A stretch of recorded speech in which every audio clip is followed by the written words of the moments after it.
This is the Patriots Drive Podcast. We are all Patriots. Where we discuss, analyze, and answer questions to all things happening in the NFL and with our New England Patriots. Now, here's your host, Cole Kelly. Let's go!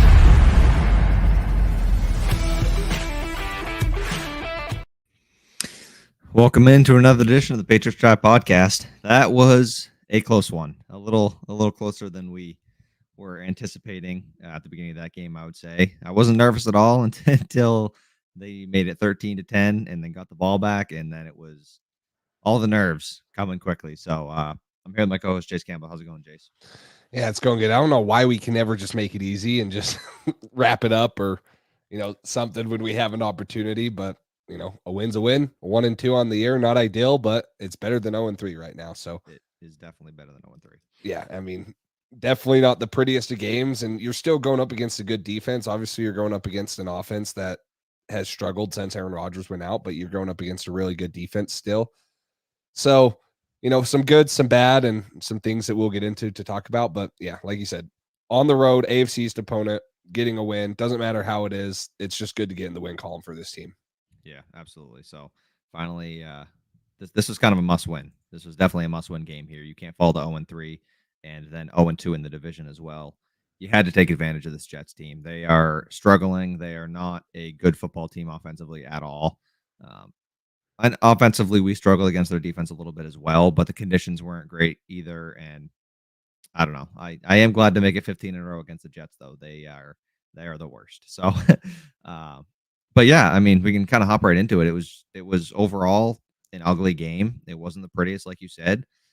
My kind of main takeaway, not to start on a negative note, but was just the penalties in key situations again. We had that one drive where we were backed up to like the 15, 20-yard line, and you had 3 or 4 penalties in a row, knocked them back, and then you had another penalty the next offensive drive. It's just like they did great the first half, staying out of their own way as far as penalties were concerned, and then that second half, they have not played a full clean football game yet. And yeah, so that was kind of one of my main poor takeaways that I wanted to get out of the way before we can touch on some of the other things. Yeah, only one penalty in the first half, and then like you said, there was that drive where you get 3 of them and you're like, oh my gosh, this is a joke. And then you end up 6 penalties for 43 yards. Pretty clean game. Other than that, there was only 9 penalties throughout the game. So 6 by the Patriots, 3 by the Jets. But it's just like you mentioned, it's like it's in crucial times, and you're like the Miles Bryant one. I'm not saying that. I think it could have went either way, but right, that's like, come on, that's like a huge time right there. Like, what are we doing? Why are we pushing him out? That's a huge moment in the game right there. Obviously led to the touchdown, and then the ones on offense, just killing the momentum that we built all the way down the field. And then I think one thing, and it was more in the first half, drops in the rain. The Ramondre Stevenson one, I think on the first or second, third down, he could have been up the sidelines for 20, 30 yards. Then, a couple more and stuff, but weather conditions. And the one good thing I will say is no turnovers right there. No fumbles, no interceptions. That's good on the offense. Defense also didn't get any. So it's kind of a wash, but still, yeah, no turnovers by the offense. That's a win. We haven't seen that in a while. Defense almost had that one turnover on that fumble, but Breece Hall was able to get back on top of it. Yep. And while you were talking about kind of turnovers, it was good to see Demario Douglas get in there a little bit. Maybe it wasn't as high of a snap count as he normally would have, but they gave him a handoff late in that game and trusted him with it. And you saw he put both hands over that ball and was not letting it go anywhere. So nope. It was good to see them trust him in a crucial situation, not to fumble. He held on to the football, and so that was good to see. But yeah, there was this as well. They called that on Miles Bryant, but then that one on Pop Douglas. And at the end of the first half, they didn't call when the guy slapped him in the face and was all over him. Yeah, that one was crazy. That was a bunch of baloney. So I didn't love that. But real quick, I just want to touch on this, and we can touch on it more. But that, I don't know if you saw that replay of Gonzalez covering Garrett Wilson in the red zone. Yeah, that was one on the little whip route. Yeah, on that whip route. That was one of the nastiest coverages I've ever seen in my life. I mean, he flipped his hips so quick and changed directions right with Garrett Wilson, as if he just knew that route was coming. It was beautiful coverage. He has been shining the past 2 games. He has looked absolutely phenomenal. Someone said it in the comment section right here for defensive player of the year or defensive rookie of the year.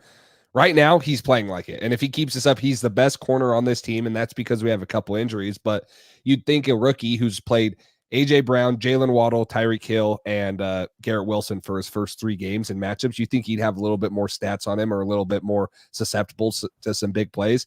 And that's definitely not the case so far. He has been incredible, and he's looked like the guy that we drafted and the guy that everyone wanted the Patriots to take. And Bill Belichick hasn't taken a first-round corner since Devin McCourty. He takes this guy, and hopefully he's here as long as McCourty and as good as Devin McCourty is. But, yeah, he has lived up to it, and it's been a huge relief because if he's kind of struggling right now and you have Jack Jones, Marcus Jones, and Jonathan Jones out, the secondary is looking kind of scary. But he has lived up to everything, and it's been really good.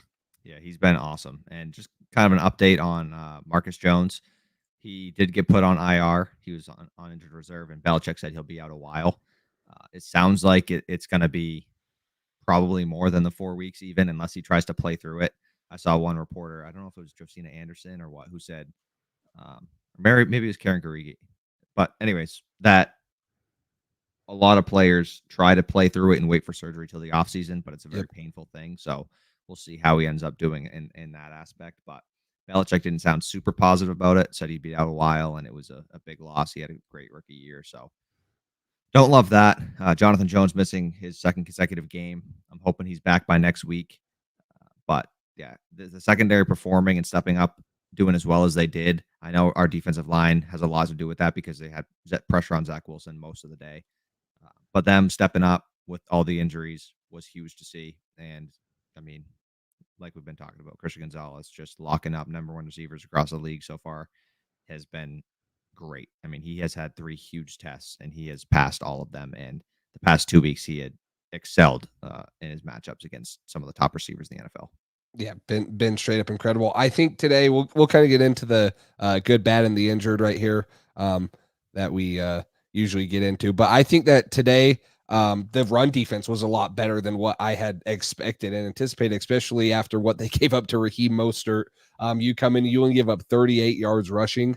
And I think a lot of that is because they're like, hey, we don't really have to sell out on stopping the pass as much just because of Zach Wilson and maybe some of the weather conditions. But the longest run they gave up today was 7 yards. That was to Breece Hall.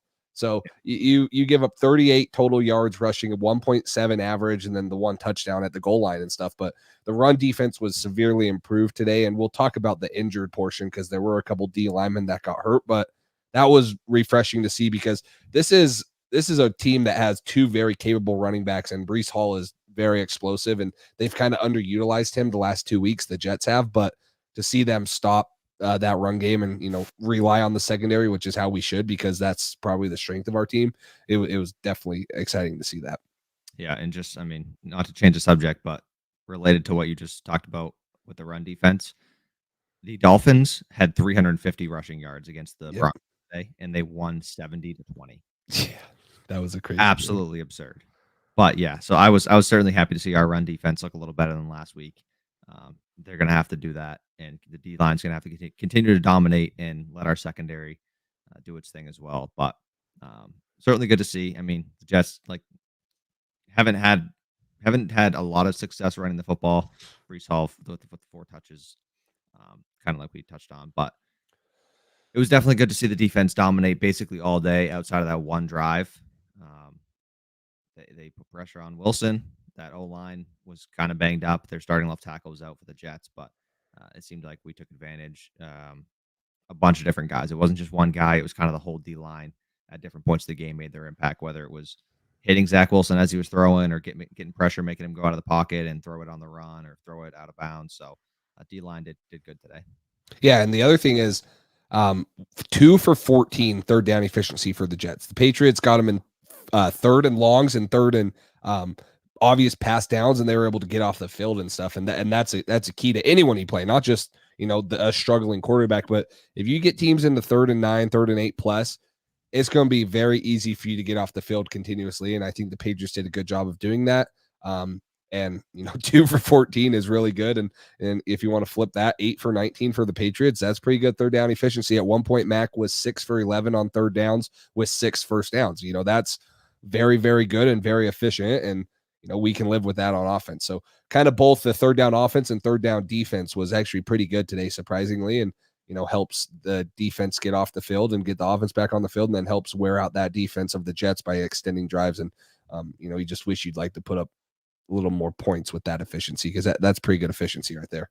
Yeah, no, and I agree. That was kind of the tough things to see. Was they were talking about it. No team got inside the red zone until like the fourth quarter. I think it was. It was the Jets. The Jets' only touchdown is the first time a team was taking a snap in there. It's crazy. Exactly. So yeah, and that was one of the things too, was just getting the Jets off the field, making them go 3 and out, putting that Jets defense on the field, and that wore on them over the course of the game, I think. And then the run game started to pick up later in the game. But you want to start with the good, or you want me to start?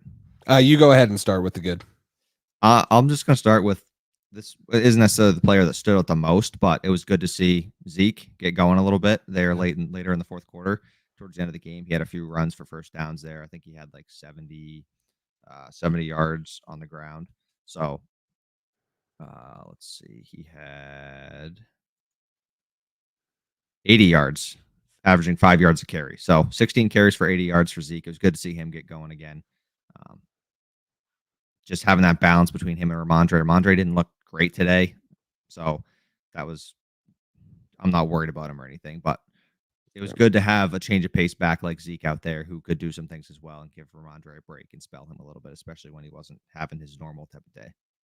Yeah, I'm going to give I think the whole rushing game too. Obviously Zeke led that, but you got kind of get back 40 rushing attempts, 157 yards again. That's what we'd like to see from this Patriots team. I'm going to give, obviously, this is kind of one that we'll probably never say again. Pharaoh Brown scored a touchdown, long pass. I think that's a great play design by the Patriots, right? You kind of use him as a decoy, the blocker most of the time, and you slip him out, and Mac Jones delivers a dime to him wide open, and he runs in, and then he had another good little catch where he makes a guy miss and is able to get a first down. So Pharaoh Brown, leading receiver, 2 for 71 and a touchdown on 2 targets. You're probably not going to see him get a ton more action like that. But, sometimes in games like this, that's what it takes when you have an offense that's kind of struggling. Get a guy in there that, they're not anticipating, and get him open and let Mac Jones find him. And I thought that Pharaoh Brown was a bright spot in this offense today. And I don't think Mac was horrible. At first, I think he kind of died off towards the end. He started off really well, I thought, and we were moving the ball, and he was having some success, and he made a couple really good throws. One to Kendrick Bourne over the middle that was in between 3 defenders that I thought showed his ability to step up and throw in the pocket. And there were a couple. I thought the pass to Demario Douglas that should have been pass interference was really well placed. It was just, obviously tightly contested and stuff. But I thought Mac Jones threw some very good passes today. He had one to Mike Gesicki too. He had one to Devontae Parker on a 3rd and long. Where he's able to get the first down, and we're kind of backed up in our own end zone. So I think that Mac Jones played a decent game today. You'd like to see his completion percentage up a little more. He's 15 for 29. That's not really Mac Jones and stuff, but I really had no problems in, taking care of the football on Mac Jones's part. That's really good. Yeah, no, I agree. He did start off faster, and his numbers as far as the passing games goes and his completion percentage was higher until that game kept going on, and then it kind of dropped down. Yeah. I didn't think he was an issue in this game though, by any means. He didn't win us the game, but he didn't lose us the game either. So yeah. I thought Mac was fine. One guy I wanted to touch on who didn't stand out a ton necessarily, but Jabril Peppers, I just want to give him a shout out because I love what he's been doing for this defense.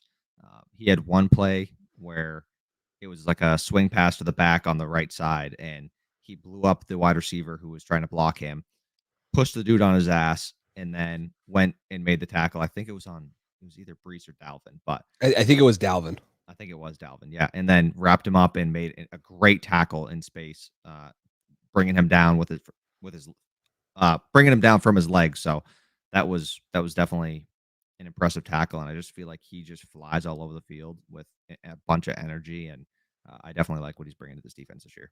Yeah, and he's kind of who I think is more of a vocal leader out there. He's kind of the guy that, is always, I don't want to say chirping, but he wears, his stripes on his sleeves. He's very adamant about it, and he's excited to be out there and, show some passion for the game. So yeah, I've really liked Jabril Peppers, and it's been big to have a lot of good safeties just because of our cornerback situation right now. You got Jabril Peppers, Adrian Phillips, Kyle Duggar, Jalen Mills, who has cornerback experience. So it's been good to have a good secondary just in general, not just good corners or good safeties, but you have a really strong secondary with a lot of dudes that can play, and it makes it a little easier to soften the blow when you have injuries like Marcus Jones and Jack Jones is on the IR, and then John Jones not playing today. So yeah, the safeties have been playing well. Jabril Peppers, I love that. I'd love that re-signing. I thought that was a big time get, and we all know how Bill Belichick loves with his the guys that are versatile. Jabril Peppers, 7 total tackles, 6 of them solos, 1 TFL. Kyle Duggar, 7 total tackles, 5 solos, 1 TFL. So there you go. Your 2 leading tacklers right there, your safeties, who were really good. So I'm going to give a good to, I don't want to say he was like incredible, but I think that we saw what our offensive line can be when Trent Brown is healthy, even though he had that dumb false start and, that kills us right there and stuff. But I think this offensive line is just different when you have Trent Brown there, just because he is capable of being that great of a player. And Mac Jones wasn't sacked at all today. He had some pressure in his face, and he did step up and make some good throws with pressure in his face. A couple other times he was, just throwing the ball away so he didn't get sacked. But I thought that you can just tell when this offensive line has Trent Brown out there what they really can be, and we haven't really seen that. So hopefully he continues to get into shape, continues to get back in the mold. I don't know if there's an update on Cole Strange, but he did come out, and Antonio Mafi came in. So, then again, now we're rotating a ton of different combinations at offensive line, and that's really not what we want, especially with Mac Jones, just how much he's gotten hit in his career so far. Yeah, and that was kind of a Jawan Taylor false start. Like it was a false start, but it was like one of those early ones where he was just a bit early, and Jawan Taylor got away with that the entire first game. But yeah, no, I think Trent definitely makes a difference when he's on the field, and when he's not there, there's a giant 6'8", 6'9" hole that's 350 pounds on the O line there. So it was good to get Trent back, but kind of the obvious one that we already touched on a little bit was Christian Gonzalez. He was great. And then I also wanted to touch on Brendan Schooler. I think he's been great in special teams as well. Yep. He stood out last week. I think he made a couple good plays this week as well. So I love it. I love what he's doing. He's going to become hopefully the next Matthew Slater for this team. And really quickly, I want to touch on this because I've seen this comment a couple times here. Just about Mac. Keeps trying to go deep when we don't have the playmakers for that. If you don't try to take any shots ever all game, and you just throw 5-yard underneath passes and run the football all game, you are going to get absolutely nowhere on offense. You have to keep the defense honest, or they're going to know you're one-dimensional, and they're going to play you like that, and you're not going to go anywhere offensively. So you got to take shots once in a while. If Mac Jones didn't, I guarantee this is the same type of people who would be saying, "Oh, he's a check down king. He never takes any shots. He never does it." So he has to take shots once in a while. We need to let him do that. And yes, we may not have the playmakers necessarily to do that. That was a great ball to Demario Douglas. If he didn't get absolutely demolished back there, he might have had a chance to catch that. Devontae Parker is a guy who is good at those 50-50 balls that I trust going up there, throwing it to him most of the time. That was a bad play last week against Xavier Howard, but I don't know. I just want to touch on that real quick from Mac. But Gonzalez was great. I'm super happy we got him where we did, and he was certainly a standout for me. Yeah, and it wasn't so much as Mac's decision-making for me. I think there were just a couple balls that were misplaced on his part. The Juju Smith-Schuster one, he tried to throw a back shoulder to him, and I thought that he had leverage, or he kind of had stacked the receiver. Juju also fell on that last third down. I thought that there was a possibility he could come back to the ball. I'm not opposed to him moving the ball and throwing it down the field. That's not my problem with it. I think there's just been a little bit of miscommunication because you have Juju Smith-Schuster who's new, Devontae Parker, who has been limited just in his reps. He did play last week, but even last year he didn't play that much. So they're still trying to get on the same page. So that's not really the thing for me. The other thing is I don't think it's necessarily. I agree with Twan how he says we don't have the personnel to go downfield, right? We don't have a Tyreek Hill. We don't have a deep threat. But Mac Jones had a great pass to Mike Gesicki, and that was his only target today. That's an 18-yard pass down the field. That's probably what New England's down the field options are. He also had a pass to Demario Douglas, his one catch for 15 yards where he does a little sell route and he throws it over the defender.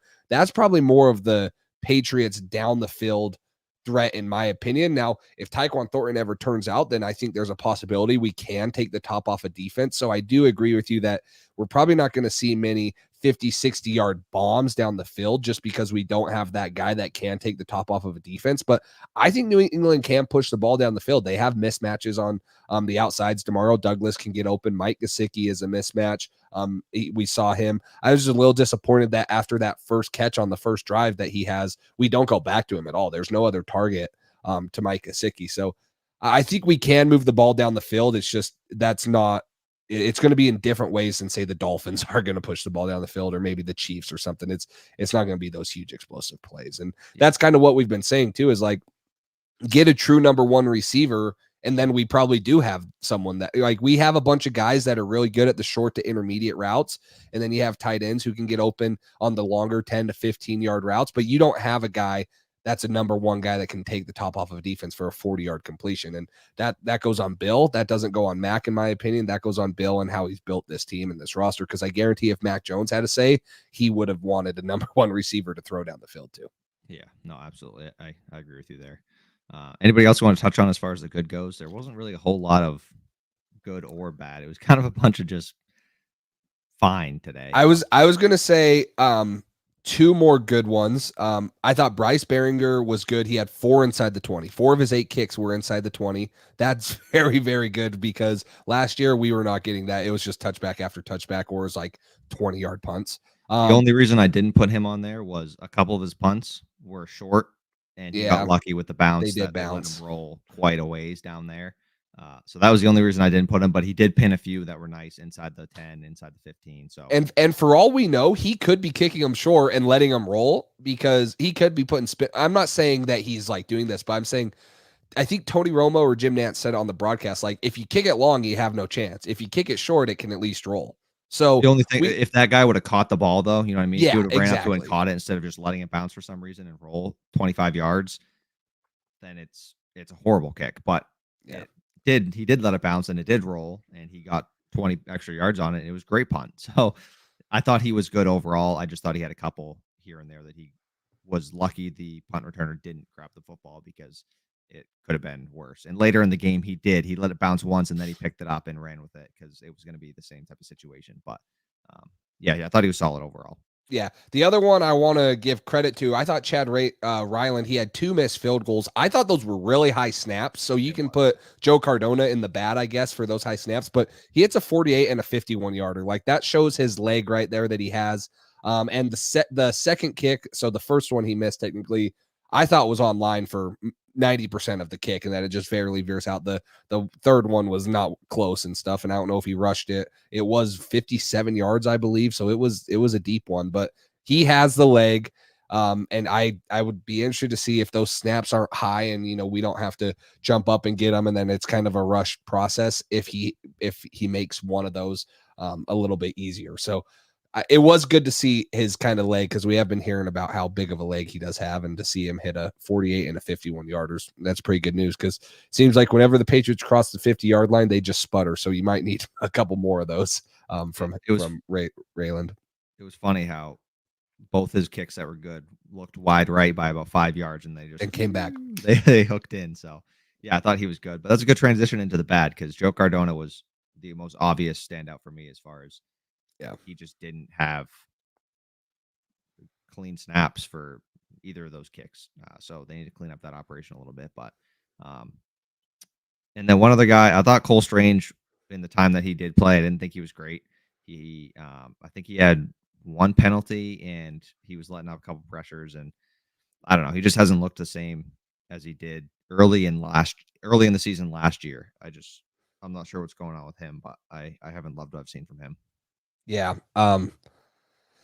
It's disappointing, because we both said we love Cole Strange as a player, but not, and now that he's a first round pick, he's always going to have that reach and bust on him because, like I said, if Cole Strange was a third round pick right now, you're probably like, you don't have that high expectations. But because we took him where we took him, there's that pressure and high expectations for him. It's like, oh gosh, him not performing is even worse because, you know, there were guys on the board that could have helped us at a little bit more of impact positions.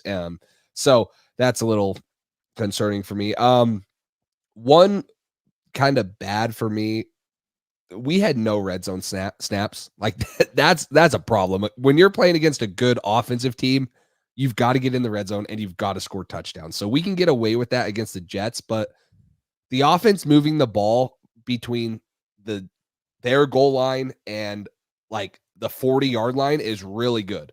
And then I don't know what it is, but when they get within their 40 and they're about to score or they're moving the ball, it just seems like it goes to absolute chaos. You get, you know, a sack or a penalty or, you know, a drop, or there's always something that shoots us in the foot. So for some reason, we got to figure out how the heck to move the ball when we're inside the 40 and especially getting in the red zone and scoring touchdowns instead of field goals. So that for me was a little concerning. Like, how do we not have one red zone snap on offense for the Patriots?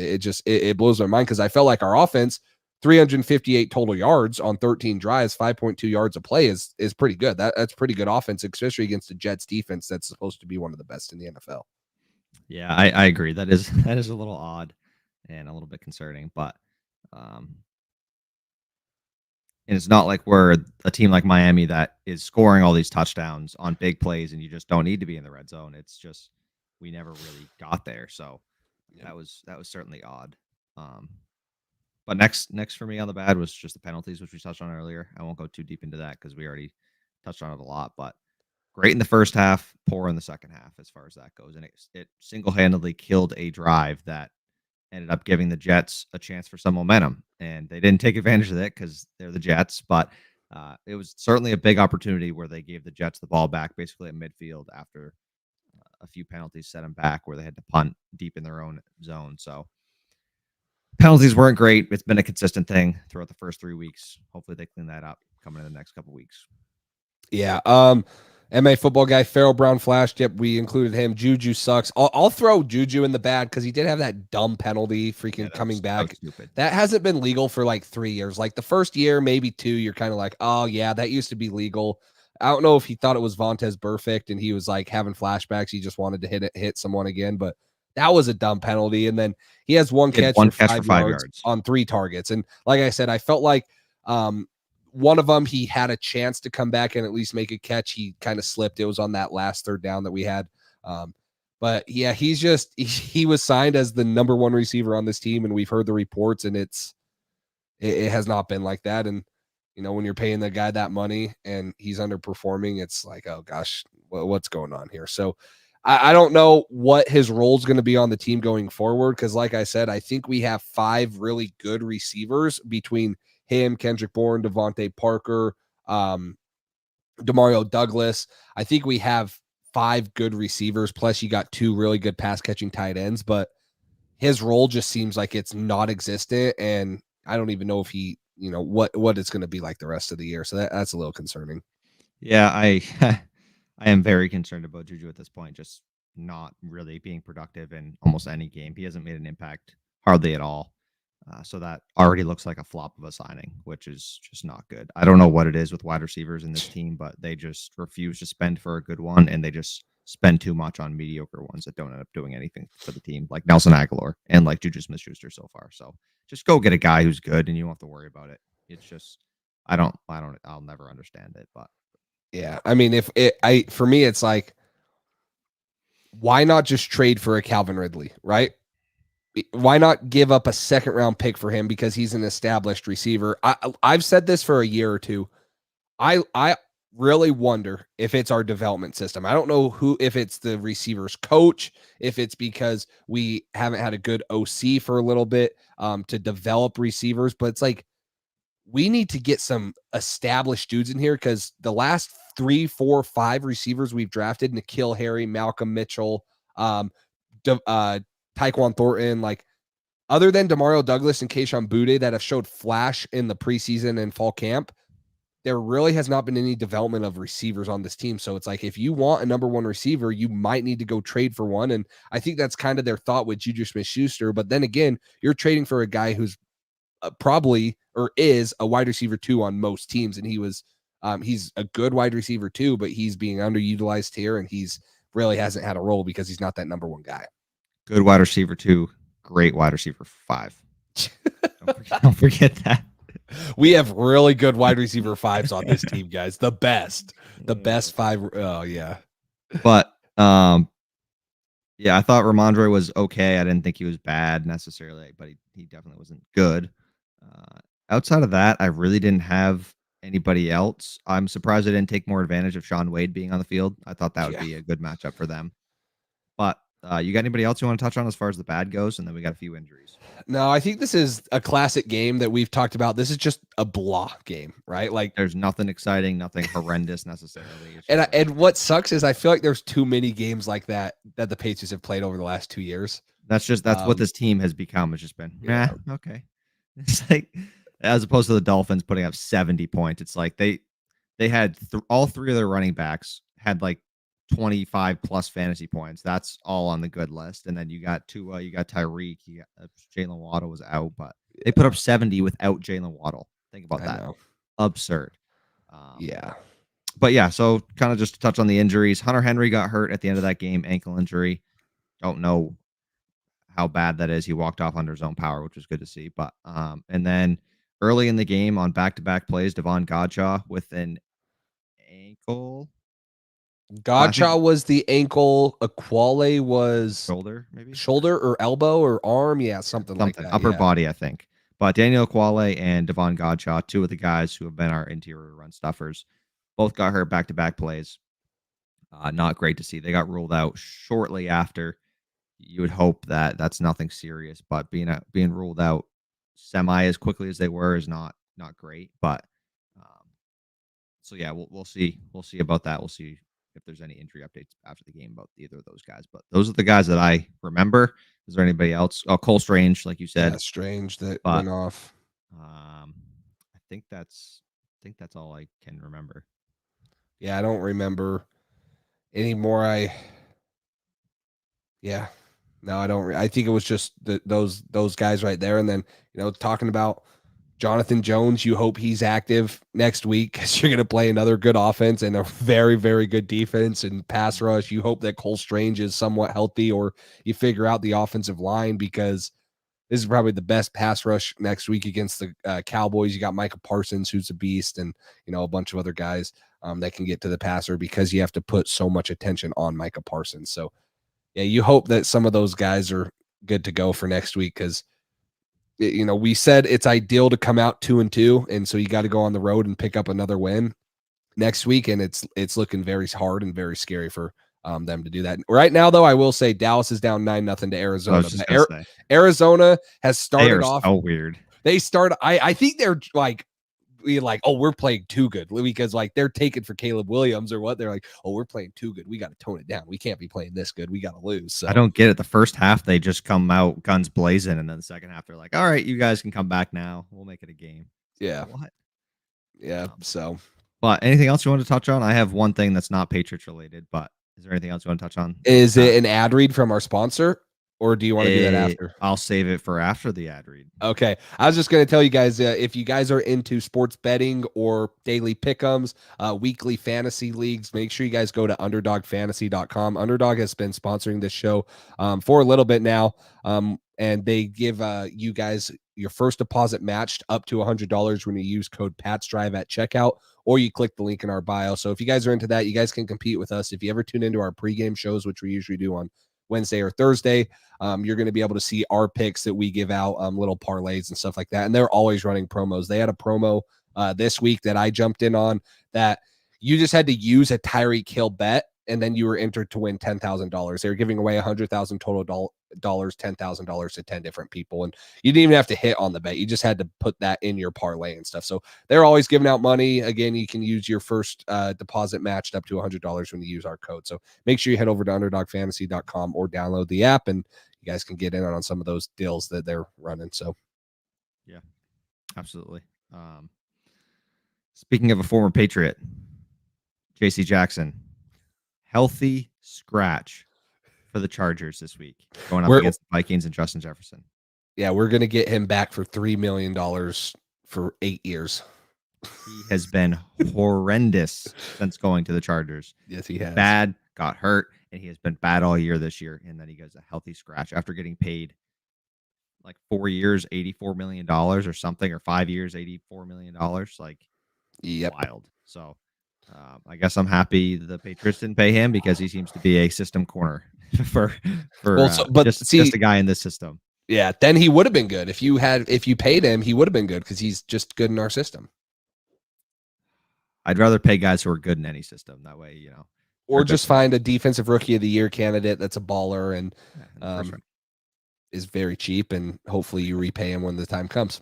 I will take that. But yes, I think that's all we got for you guys. You got anything else? No, I'm good. So we'll be back on Wednesday to preview the Pats Cowboys matchup coming up. That's going to be a good one, like Jay said. So stay tuned for that one. We'll talk about, like you said, some of the bets, how we think the games will go, score predictions, keys to the game, all that fun stuff. So until next time, we'll talk to you guys later. Thanks for listening to this edition of the Patriots Drive podcast. Follow us on social media to stay up to date with all things New England Patriots. Make sure you tune in to the next episode and check out patriotsdrive.com for more great content. We're on to Cincinnati.